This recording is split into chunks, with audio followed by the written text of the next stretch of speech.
enlightening, inspirational, powerfully refining, and unapologetically controversial. Conversations with the Royal Empress. The entire world knows the secret of who you are. Now is the time to step into your queendom and become the Royal Empress that you're meant to be. One woman at a time. Conversations with the Royal Empress. Now Akilah, she's the analytical Empress. Hakeemah, she's the Empress that will challenge you. Now, straighten up your crown and be elevated through conversations. Conversations with the Royal Empress.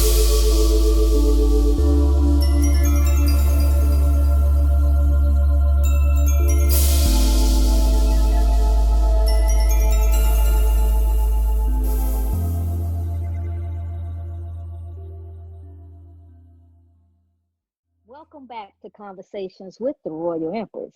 This is Dr. Hakeemah, and joining me is my sister from another mother, my kindred spirit, my co-host, the Royal Empress, Akilah.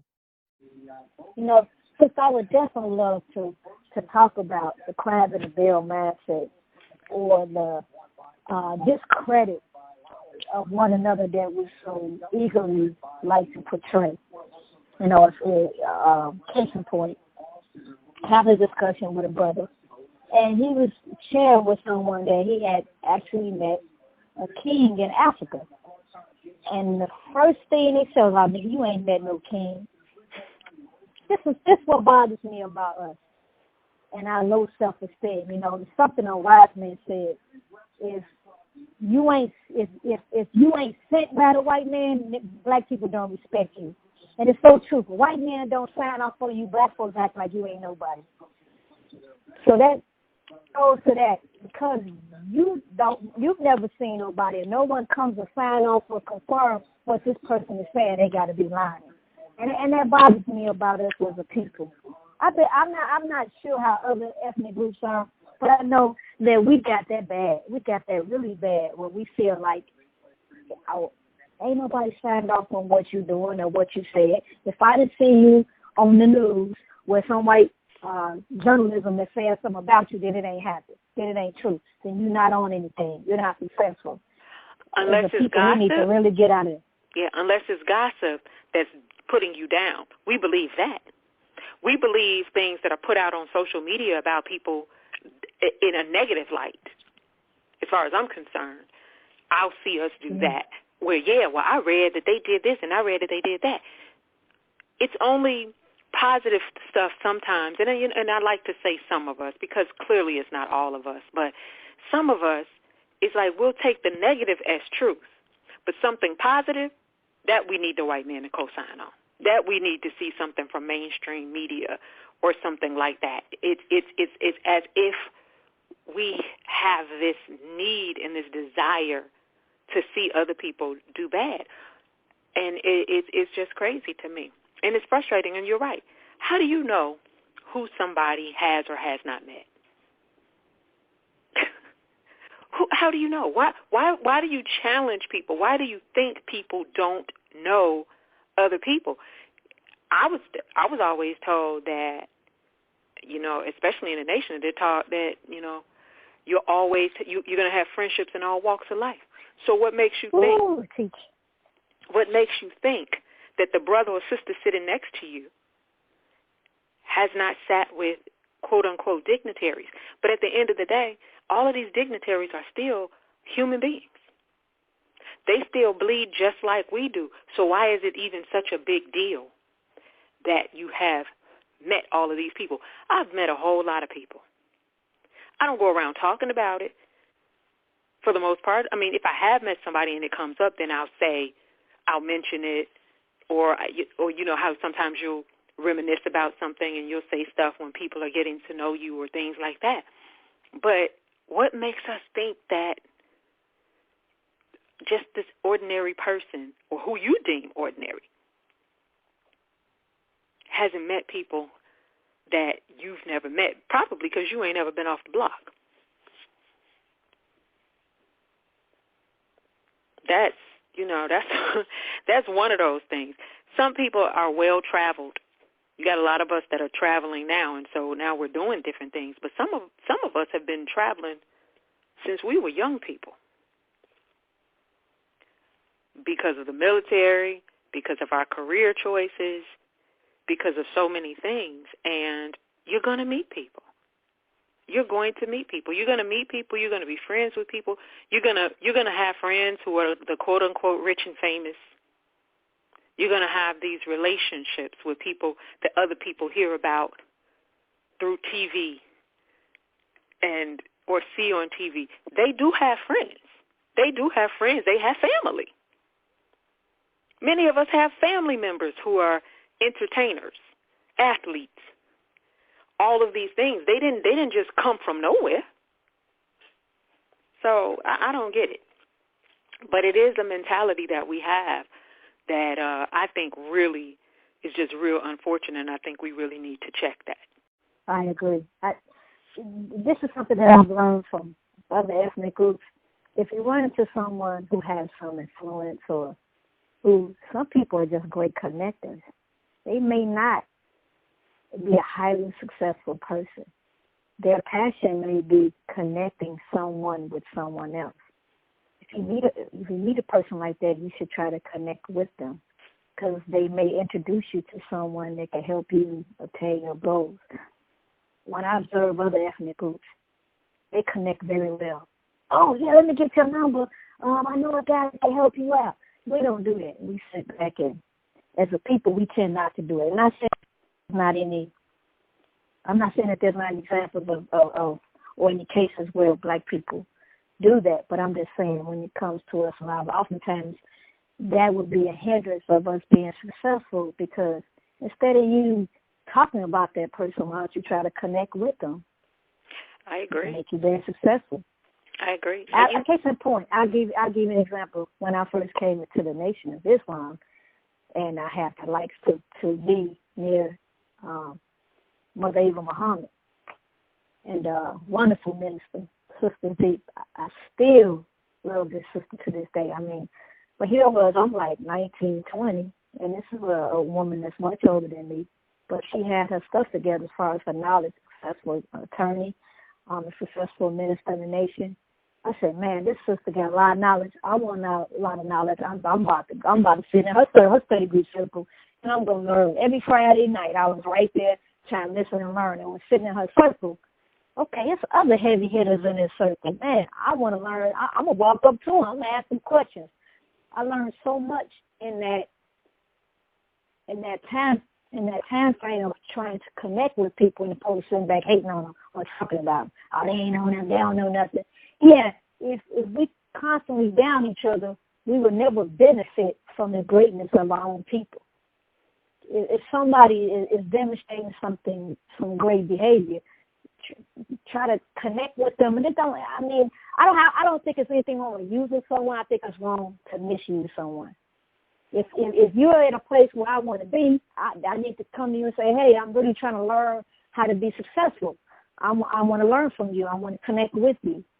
You'd be surprised how many successful people would love to pass the torch and would love to help someone else.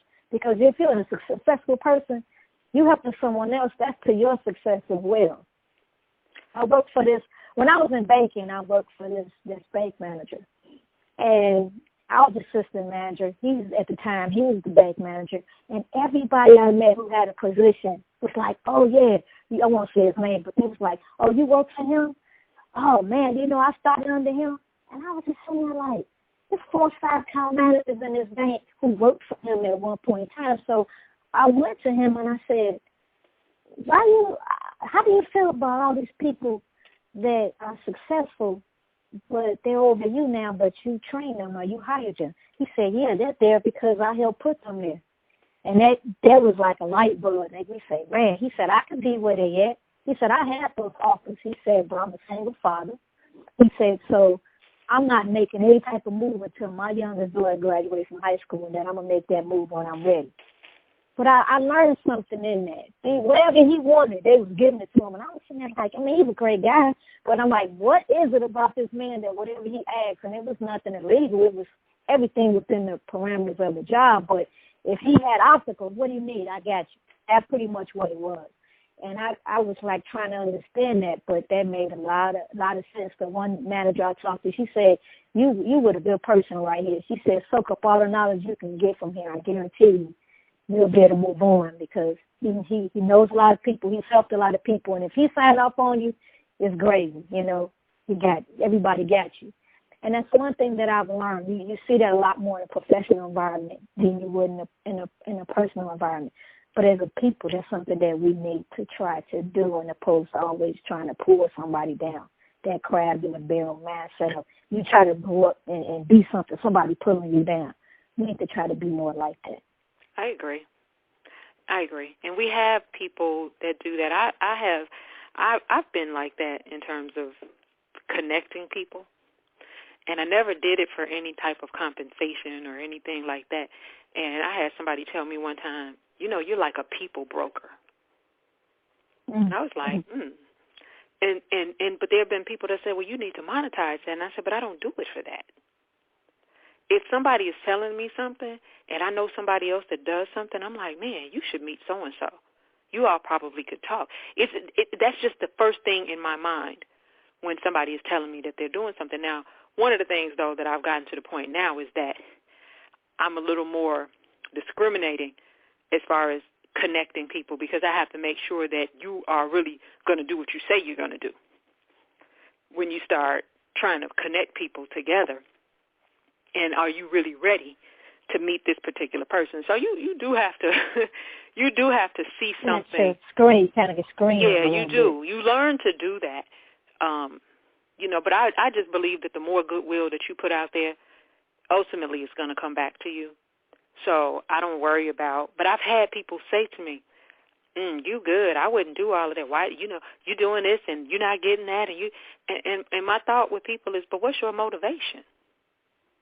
Motivation is everything. If all you see is profit, and don't get me wrong, that's not saying that you should not level your connections and things like that. That's certainly not what I mean.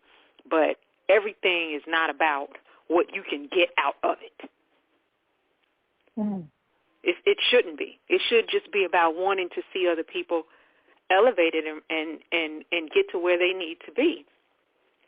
Because if you got connections, that means that you should have the ability to also help to raise yourself up too. And it's about being ready. But I understand what your former boss manager was saying when he said, well, I have my child until this happens, because that's how I've been for the last several years in terms of working for myself and not necessarily trying to grow larger, because my priority was my son. And my attitude was, once he's done with high school, then I can start doing more things and reaching out and doing and basically cashing in, I guess, on things that I can cash in on, because I just wasn't willing to do it before, because that meant that took me away from him. And if my goal was to be a hands-on mother, then that's what I needed to do. So because I raised him by myself, and me and his father was no longer together, I had a career that allowed me to work for myself, make some money to take care of us, and actually almost be a stay-at-home mom. And, you know, but those are the choices that we make. There's a lot of people that would love to be able to do that, and they can't. Now, I'm not saying it hasn't been a struggle, but the point is that sometimes people feel like, well, you should have this and you should have that. But it's like, well, I could, and it will come when it's meant to come, but this is what I needed to do right now. And I think that's perfectly okay. But it doesn't mean that just because you're not getting ready to capitalize on the things that you have, that you shouldn't share with others and help them on their path. And that's basically the point, is that I didn't stop helping other people because I knew that I wasn't ready to grow further yet. Right.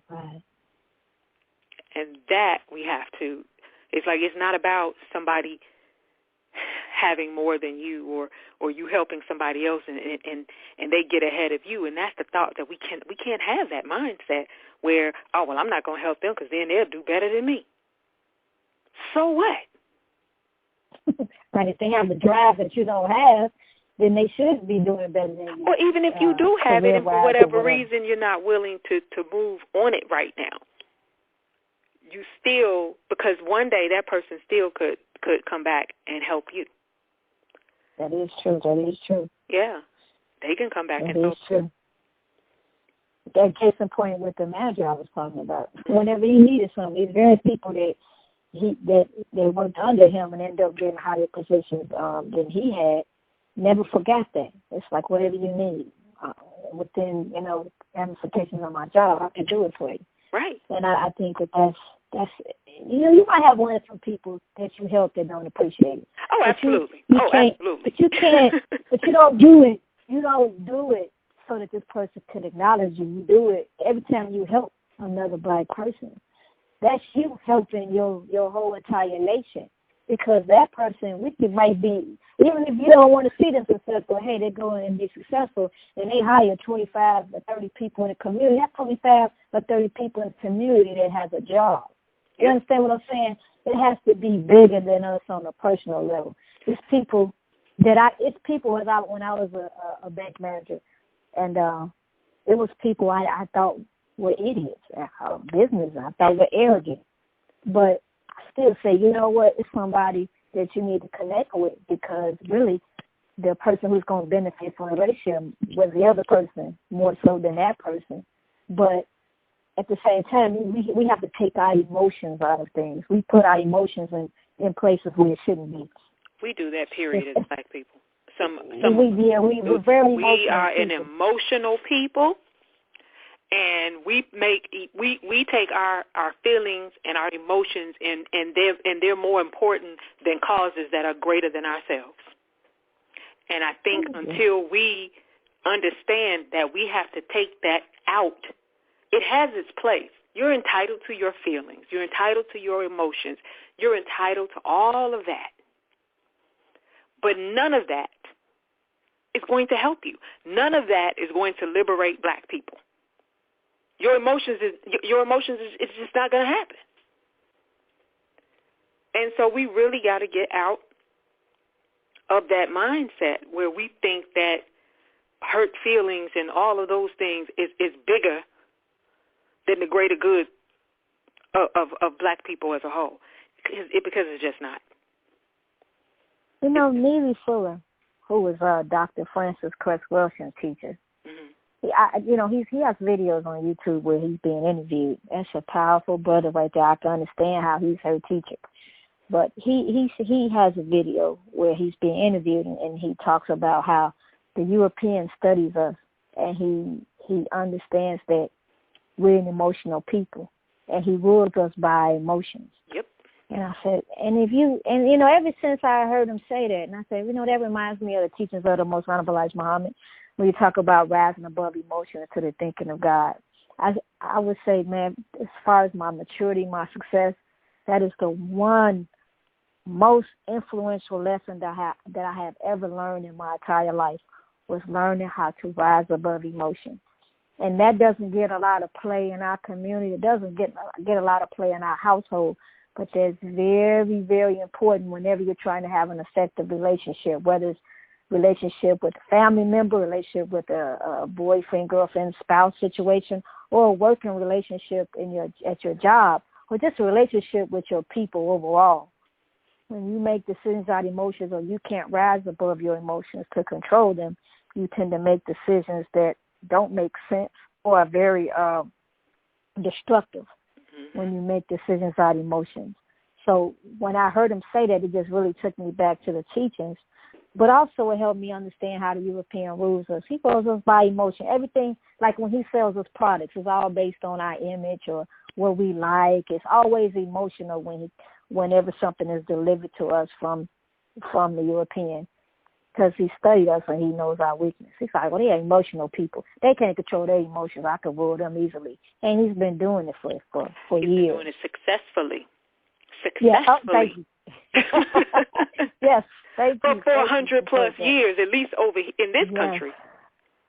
He has successfully ruled us that long and continues to do so, because we scream unity, we need to unify, but then we're quick to tear each other down. And I really feel like social media is just another emotional tool that has, while we are given so much information and there's so much knowledge that people are getting, and so it's a double-edged sword almost, I guess, and I don't know if that's the right terminology to use, but on one end, it's helping to wake up black people, but then on the other hand, it's helping to divide black people. And I don't think that we've learned how to use social media in a constructive and positive way that it really helps us, because now we have the entertainment aspect. We love to be entertained. We love it. We love having fun. We love it. Too much fun. Okay? And so then what other place have you had the educational divide where people are really still connected? And what I mean by that is that you have people who can now argue with somebody who may be a scholar. Yeah. And you're not even on the level of that scholar, but you can come on social media and talk all the craziness that you want to talk. And have a bunch of crazies following you. And a bunch of crazies following you, edging you on. They're just as dumb as you are. They're just as dumb as you. And then you all get together, all right. And I think you mentioned it too earlier about people having to have the last word. Oh yeah. That's some type of victory. It becomes this level of competition. But when you're dialoguing, it's supposed to be a learning experience. It's supposed to be a moment of enrichment. So it's supposed to be a positive and an educational and an informational exchange. But with people who don't have knowledge or spiritual wisdom, it becomes this tit for tat. Like, I won. It's so childish. Like when somebody hits you, how children you hit them, they got to hit you back and that sort of thing. This is what social media has become. I got to have the last word. I got to have the most likes. It's this ball of emotion that is being rolled, and every time it's rolled, it's getting bigger and bigger. Right. So another airhead likes your post. They just as dumb and empty-brained as you are. And you think that you're doing something because you got a bunch of followers who don't have no more sense than you have. You get embarrassed by a scholar whooping you, because I've been embarrassed from people on social media. I had to get them. I just, you arrogant, so I'm going to have to humble you, I just whoop them right quick, and then I'll say, by the way, I'm a scholar. I'm Dr. Muhammad. And then they go, and then they realize, okay, this the moment they realize they messed up. You know what I mean? But they don't. But you know what? But there's a lack of respect for that too. And I think sometimes, as they say, familiarity breeds contempt. I think because, like I said, social media has blurred that line. It has allowed you to be friends with people who you ordinarily would not be in contact with, that you would only read about, that you would only see on television being interviewed. So they're untouchable. But now that they're touchable, you feel like you're looking at them like, well, they just ordinary people like me, so I can say this and I can go toe-to-toe. And then you feel like you really have done something. I've had people, like, I don't discuss, because people they love to debate you when they hear that. They want, I don't know why they I argued with this person and I said this and I won, and no, you didn't. Right, they don't. I just, and not even actual facts. So don't come to me with your speculation and something that you pulled out your butt as truth when it's not truth, and then want to have a conversation and a debate with me. I can't debate with you something that you pulled out of your ass, man. Research is they. They is a very powerful research group, because when people are discussing something and they'll say they, I say, who is they? How you gonna come to a debate with they? I had one person on social media. This was in a discussion. You know, this person had the nerve to say, but Google said. And I said, Google didn't say nothing. I said, Google's not a reputable source, sweetheart. And she says, yeah, it is. This is her exact words was, my instructor at school, because I forgot what she said she was going to school I remember this I'm in grad school. Grad school. I don't know if she's going to school to be a lawyer. I don't know what it was, but she said. Not if she in grad. She wasn't. But go ahead. Well, I'm guessing. You know, I knew it was something where she. Well, you know what? I'm sorry. Somebody else came on and said, "Well, I'm in law school or whatever," and then she comes back, "Well, I'm in grad school." I said, "But still, you can't. Google is not a reputable source. So I don't care how many degrees you throw at me. Google is not a reputable source." But then she confirms what I said by saying, well, my instructor said I can use Google as long as I have 2 other reputable sources with it. I said, so you just confirmed what I just said, meaning that Google ain't reputable. So if he told you to have 2 other sources, he wants you to have 2 real sources because Google could be wrong. I said, anybody can put information on Google. Sure can. Anybody could go and add and change information in Wikipedia. That's why instructors don't allow you. And I told her, I said, I'm an instructor. I don't allow anybody to use Wikipedia as their own sole source because that may not even be correct. Wikipedia is not a legitimate source. Thank you. It's not a legitimate source, but, you know, some people seem to think it is. So I told her, I said, well, when you want to debate, we can sit down since you like debating so much, and you could bring your Google research and I'll bring mine. And then she kept going. I said, well, if you're not going to respond with a time and a place, because I've already told you where I'm at, I'll fly to your city to debate you. I don't have no problem. I didn't hear, it was like you could hear crickets. I didn't hear none of those sisters come back and say nothing after that. I said, if you want to debate the doctor, I come on with it. So, I mean, it was that. But you're right. Social media gives people this, it's a smoke and mirror. They can hide. It's a coward's way of interacting because you can hide behind some profile, which may not even be you. You know, you never know who's behind these profiles, and you never know who's talking. Just because you think you might be talking to a black person don't mean you are. Just because you think you might be talking to a man or a woman don't mean that you are. So you just have to be careful. But the only reason we feel like, but see, that's but just going back to what we were talking about.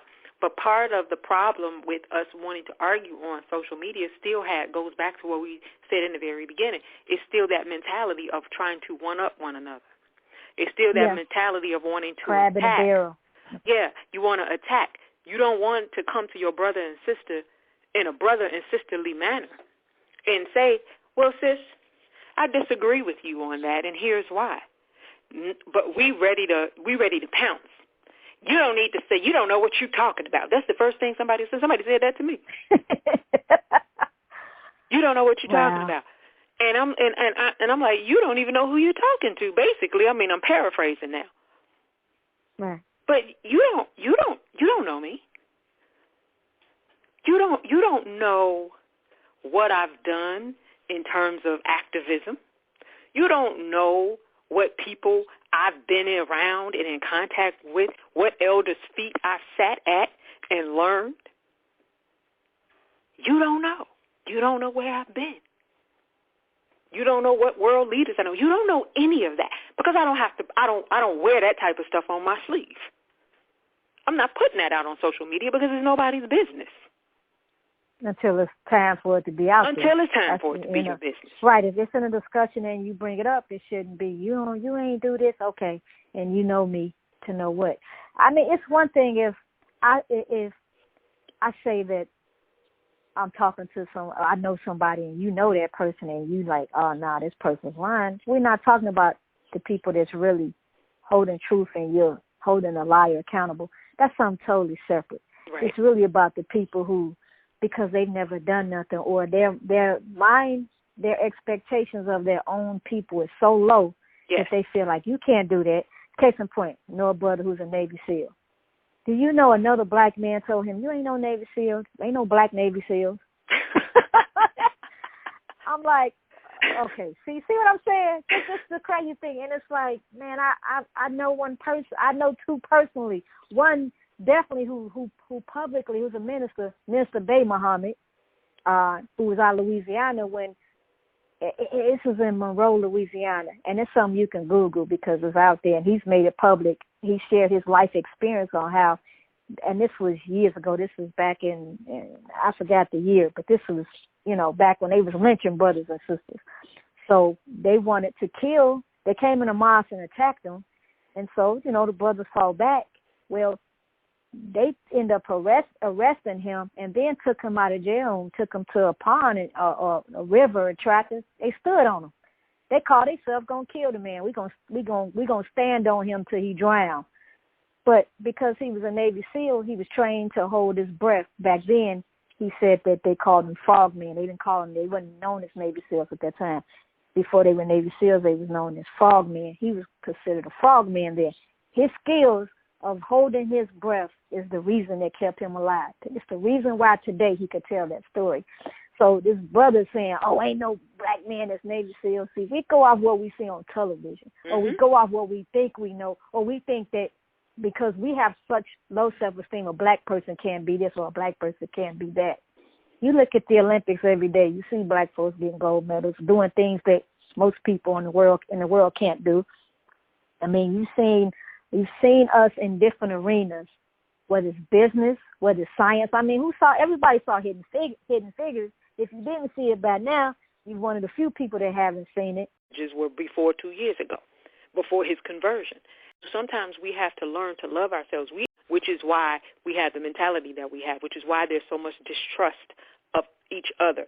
That's why we're quick to believe the worst in one another, because we've been conditioned to do so. And even those of us who think that we're so pro-black and we're so this, we don't even realize that we're not, because you still want to fight with your brothers and sisters instead of coming to them in love. It's not about what you don't have time. Somebody told me we don't have time for this because we're at war. Really? We at war? Who we at war with? And what are you doing in this battle? How are you fighting this war? Because you can't be fighting this war if you attack your brother and sister for something that they say. That's craziness. If we don't, if it's nothing wrong with accountability. Accountability is not assaulting one another. Accountability could be like 5 people say to somebody, you out of line and that's unacceptable, and your people not going to accept that from you. Bam, there you go. That allows me to check myself and say, man, if I want to continue a relationship with my people, I have to watch the things that I do and say, because the worst thing you can do is ostracize someone. Ostracize them where they're standing by themselves, because no one wants to be by themselves. I had a brother ask me, what's going to make black people unite? I said, first and foremost, you don't need 100% of black people to unite. You only need a small percentage to say, we sick and tired of this and we going to make change, because that small group becomes the leadership. What you have to do is when you're around people that side against us, then you disown them. You ostracize them. Don't talk to them. Don't spend no time with them. When they're over there by themselves in the corner, they don't realize, man, it's a lonely place. It's lonely to be by myself. This is not where I want to be. I sit and observe people of other cultures. Let someone of a different culture sit at a table with all, let's say in a lunchroom, sit at a table with all black people, and their people are sitting at another table. They will pull them to the side, or them to the side, and say, really? That's what you want? See, we don't do that for each other. We don't hold each other accountable for not showing loyalty to our people first. We're the only culture in America that don't do that. I've witnessed it with my own eyes. I've been in very diverse environments, like many of us have, but I've noticed that other cultures hold their people accountable for that. That's why you don't see a lot of them siding against their people with us. Well, I'm going to side against my people with you all. No, you ain't going to ever see that. But we're the only people that don't do that. We just need to hold each other more accountable, and all this madness will stop. Hold each other accountable, but not. We don't need to try to hurt each other, and we don't need to try to one up each other, and we don't need to try to embarrass each other or quote unquote check each other and all of this kind of stuff. Those are the mentalities that we have, that we feel, yeah, I had to check this food, I had to do this, I had to do that. We take pride in that.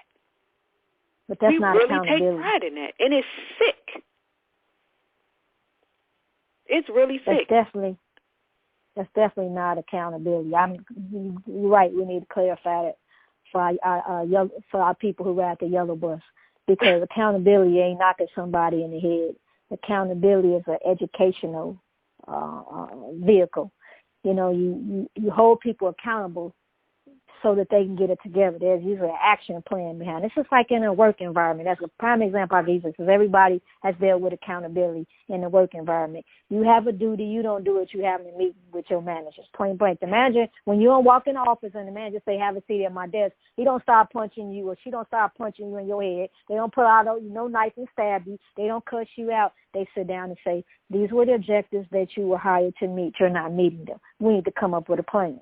See, that's what accountability is, right? Accountability ain't knocking somebody in the head. But, you know, our people, we think because that's how the slave master did us, we feel that in order to deal with each other, we got to knock each other in the head because, hey, that's how the slave master did us. That's how you think when you have a slave mindset. But that's how you think when you do things, and it's not out of love. When you love your people, you want to educate your people, you want to teach them. We've all been taught to some degree. But I've had quite a few pulling to the side by somebody and say, get your head in the game, get your mind right. And right. I cherish that because they help make me better. So that's accountability. Thank you for asking me to clarify that. Yeah, we have to love our people more than they hate themselves. That means that's a lot of work. Ooh, that's a lot. And you need to want for your sister and brother what you want for yourself. And most of us do not. Yes. If I hear one more time, you're right, I'm so glad you put it. If I hear one more time about, and not to beat up on sisters, just because I'm a woman and my conversation is going to be with women most of the time. But I hear women say, if she could have kept him, if she was doing her job, her man wouldn't be with me. Well, if you was doing your job to be a sister, then you wouldn't be with her man. You know what I'm saying? Or you wouldn't be with a man that has a woman. That mindset bothers me because whenever I'm in that environment, I'm holding people accountable, and I tell them it's nothing about you. It's just that you're providing a fantasy or escape from reality for somebody else. So don't think that what you have to offer is so great, because if it was, you wouldn't be side chick. You'd be number one chick if what you had to offer was so great. But I've had several debates with sisters who think like that. You know, and some brothers have that same way. I don't care if she got a man. If old boy was on his job, see that mindset got to stop. We got to stop. It goes back to that competitiveness that we have amongst each other. Like I'm one-upping you, like you said, one-upping you. How am I one-upping you by sleeping with your husband or sleeping with your wife? How is that one-up? How is that? But we really, some of us really believe we are. Yeah, that's a destruction of a nation. That's not a one-up. You're destroying our community when you do that. You are. You're destroying everything. And here's my thing, and I'm going to say this, and let me put this disclaimer out there. I am not into polygamy or anything like that. But you got these same people that, nah, I don't believe in polygamy. Forget polygamy, blah, blah, blah. But yet you messing with a man that you know got 2 or 3 other women. What you doing? Right, the same thing. You're still sharing them. Right. Yeah. Again, right. This is not me advocating for polygamy. but the point is, you can't rationalize dealing with a man who you know deals with multiple women and be okay with that, and then in the same breath say you're against polygamy. It makes no sense. Why not legalize what you're doing? You know anyway. But again, it's just because you think that you got something and well, I'm going to win him over. I'm going to do this. I'm going to do that. Man, please. It's ridiculous. It's truly ridiculous. And we do give men passes as women sometimes because we're so catty and petty with one another. But I'll tell you the one thing that I feel that we have to stop doing as women is allowing a man to talk to us about his woman. And what I mean by that is, especially if he's trying to be with you or he's messing around with you, because we take what he says as this woman's deficiencies and faults as justification for why we should be doing what we're doing with him right now. And so you paint this picture, and we are viewing this sister through the eyes of this man versus viewing her through the eyes of a woman and our own humanity and how we would feel if this was actually happening to us. Now, of course, some people it has happened to them, and so they so cold they feel like, well, it happened to me, so I should do it to everybody else. But that's also that emotional thing where we can't rise above emotion and understand that the cause is greater than ourselves. But so since I'm hurt, I'm going to hurt everybody else. We can't go around like that because that will never fix anything in the black community at all. But that contributes to its demise. It contributes to the demise of our community. It's more pain and more retribution that's being applied to our own community, which doesn't make any sense. It makes no sense. We just run around hurting each other, but we hurt each other because you don't hurt what you love.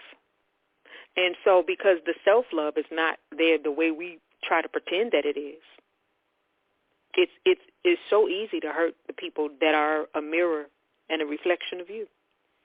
So that's what we do. We harm each other because we don't have the self-love that we need for ourselves. You're not going to hurt what you love. Well, we harm each other because there's no accountability. And no self-love, but you don't love yourself either. You don't hurt what you love. You do not hurt what you love. So even accountability or no accountability, the willingness to hurt somebody else is because you lack the capacity to truly love.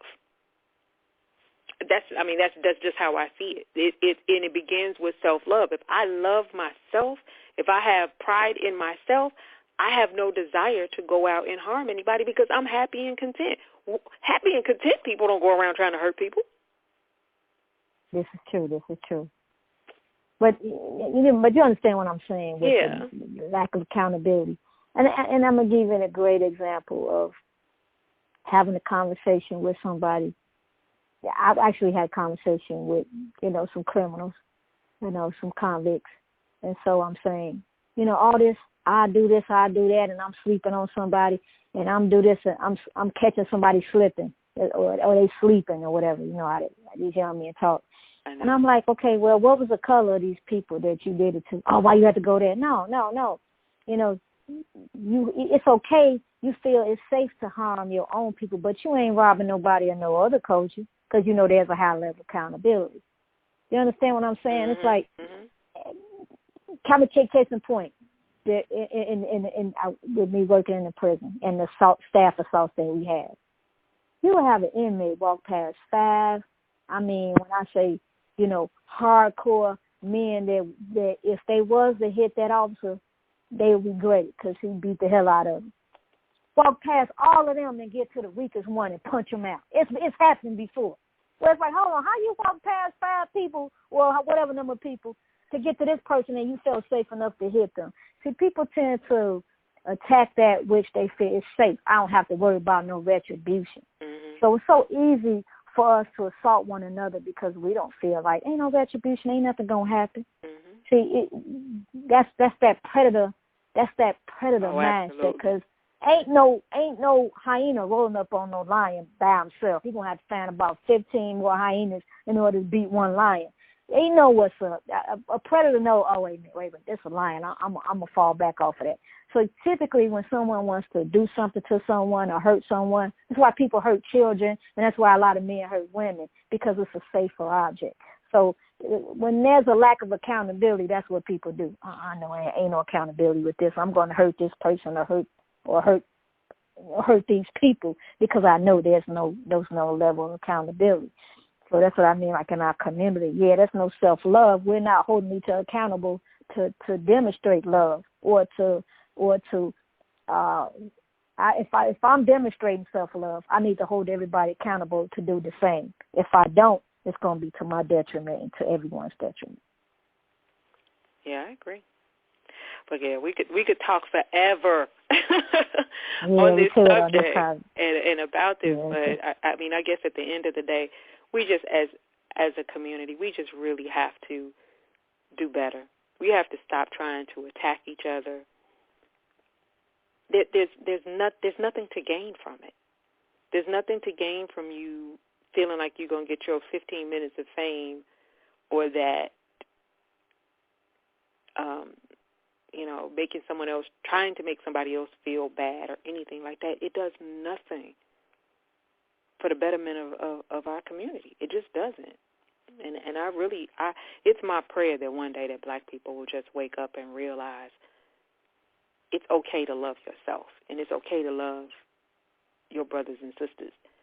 And many black people want to go out and love everybody else in the world, but don't even want to love themselves. Charity begins at home. Well put, well said, well said. All right, I want to thank you, our listening audience, for tuning in. Thank you for supporting us day in and day out, every week. We really appreciate you. Don't be shy. If you have a topic that you would like, please let us know. You follow us on Facebook already. You follow us on Twitter. You follow us on Instagram. Let us know what you want us to talk about. And we look forward to hearing from you next week.